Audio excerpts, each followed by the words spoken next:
યમુનાજીના વિભિન્ન સ્વરૂપોનું આદિભૌતિક, આધ્યાત્મિક, આદિદૈવિક જે વર્ણન છે, અને એ આખા વર્ણન પાછળનો જે હેતુ છે એનું જો આપણે વિચાર કરીએ તો ઘણી બધી કુપરંપરાઓ અત્યારે યમુનાજીને લઈને ચાલી રહી છે. એનાથી આપણે બચી શકીએ.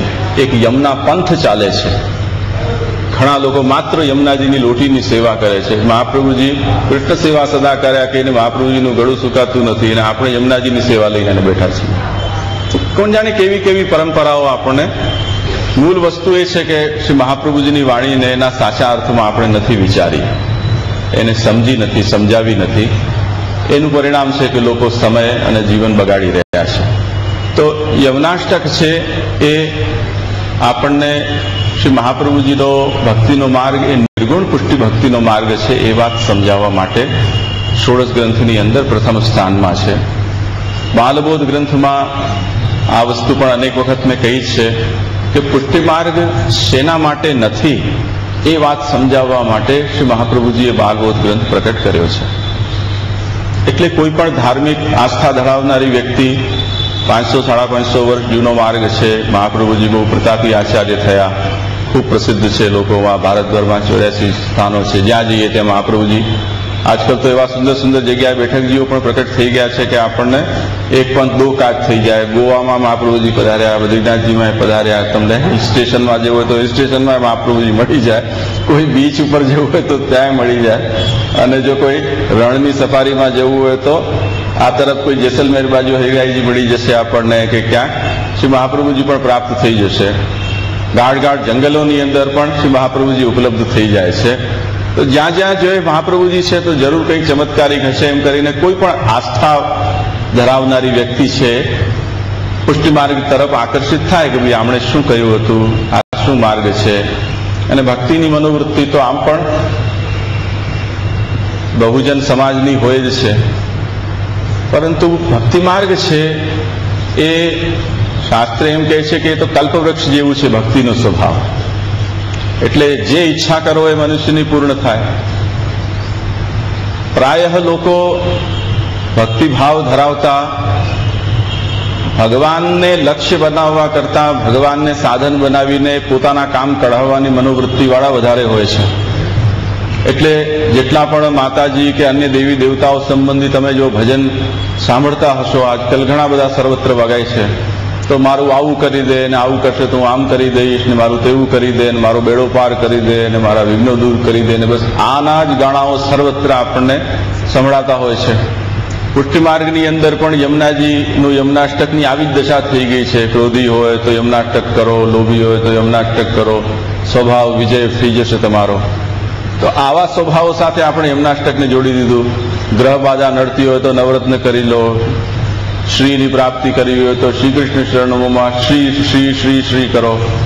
એમ જેટલા પણ સકામતા એટલે આપણી લૌકિક કામનાઓ છે એને સંતોષવા માટે પુષ્ટિમાર્ગીય જે કંઈ પણ દિવ્ય મંત્રો છે કે દિવ્ય સ્તોત્રો છે એનો ઉપયોગ આપણે કરતા થઈ ગયા.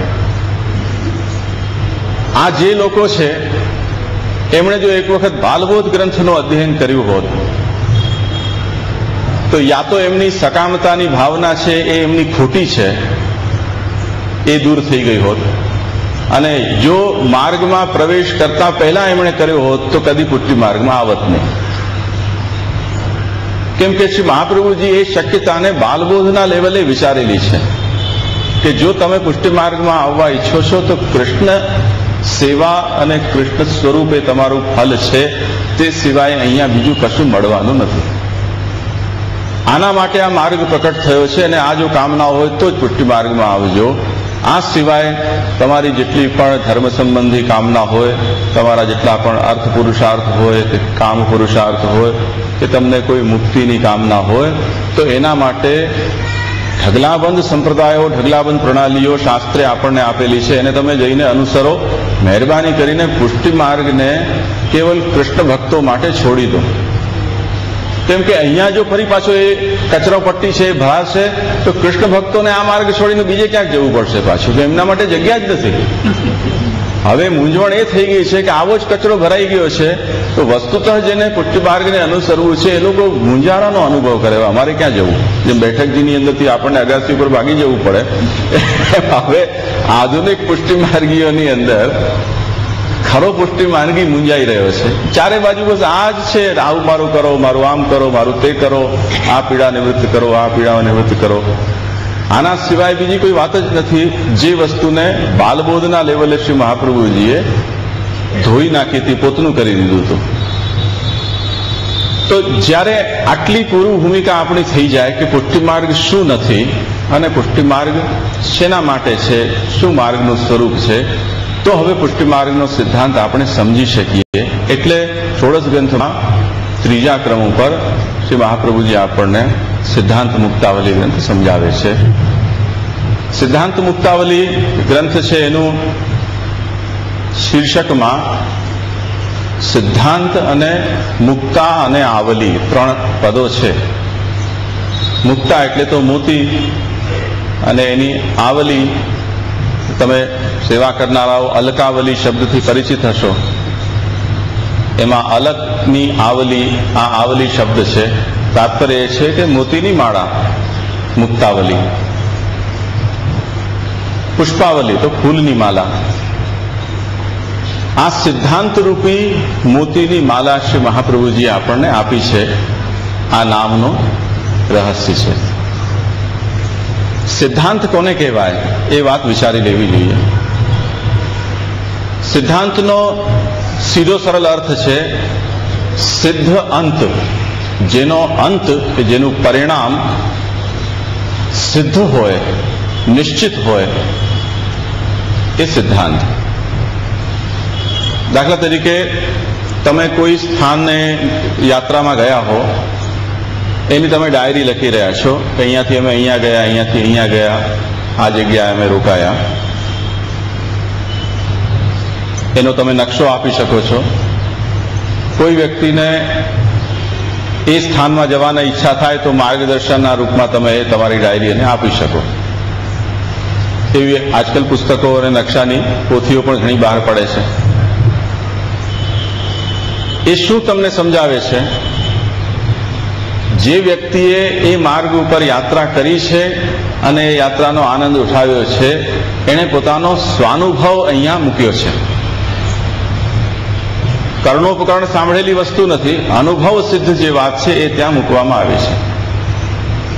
એવી રીતે ધર્મ સિદ્ધાંતો છે, એ ધર્મ સિદ્ધાંતોની અંદર પણ જે તે આચાર્યોએ કે જે તે ભક્તજનો છે, એમણે જે જાતની જીવન પ્રણાલીથી કે જે નિયમોથી, વિધિ નિષેધોના આધારે એમણે જે કંઈ પણ ફલ પ્રાપ્ત કર્યું છે, સિદ્ધિ પ્રાપ્ત કરી છે, એને એક માર્ગ તરીકે આપણને આપ્યો છે કે અમે આ રીતે જીવન જીવ્યું, આટલા વિધિ નિષેધોને અમે અનુસર્યા છીએ, એનાથી અમને આ પ્રાપ્ત થયું છે.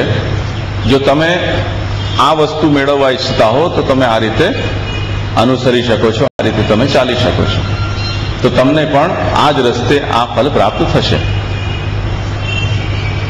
આવું ક્યારે આપણે કહી શકીએ છીએ? શ્રી મહાપ્રભુજી નિરોધ લક્ષણ ગ્રંથમાં એમ આજ્ઞા કરે છે, અહમ નિરુદ્ધો રોધેન નિરોધ પદવિંગત નિરુદ્ધાનાંતુ રોધાય નિરોધમ વર્ણયામિ તે. હું તમને જે ભગવદ આસક્તિનો માર્ગ બતાવી રહ્યો છું, એના જે ઉપાયો કે સાધનો બતાવી રહ્યો છું, એ મેં સ્વયં અનુસર્યા છે મારા જીવનમાં. અહમ રોધેન નિરુદ્ધ. રોધ એટલે જેના દ્વારા આપણે આપણા ચિત્તને એવો પ્રયાસ કે જે પ્રયાસથી આપણે આપણા ચિત્તને જગતને ભૂલાવી અને ભગવાનને આપણે એમાં સ્થાપિત કરીએ છીએ, એ રોધ છે આપણા ચિત્તનો. તો એ રોધથી મેં મારા ચિત્તને પ્રભુમાં જોડ્યું છે. પ્રપંચ વિસ્મૃતિપૂર્વક ભગવદાસક્તિ મેં પ્રાપ્ત કરી છે. હવે જે આ જાતના નિરોધની પ્રાપ્તિ કરવા માટેની ઈચ્છા જે ધરાવી રહ્યા છે, એમના માટે હવે આ નિરોધનું સ્વરૂપ વર્ણવી રહ્યો છે. નિરુદ્ધાનામ તુ રોધાય નિરોધમ વર્ણયામિ તે. તો શ્રી મહાપ્રભુજી પણ અહીંયા જે વાત કહી રહ્યા છે એમાં સ્વાનુભવ બતાવ્યા છે. આજકાલ તમે જાણતા હશો કે જેટલી પણ ખાનપાનની વસ્તુઓ, દવા,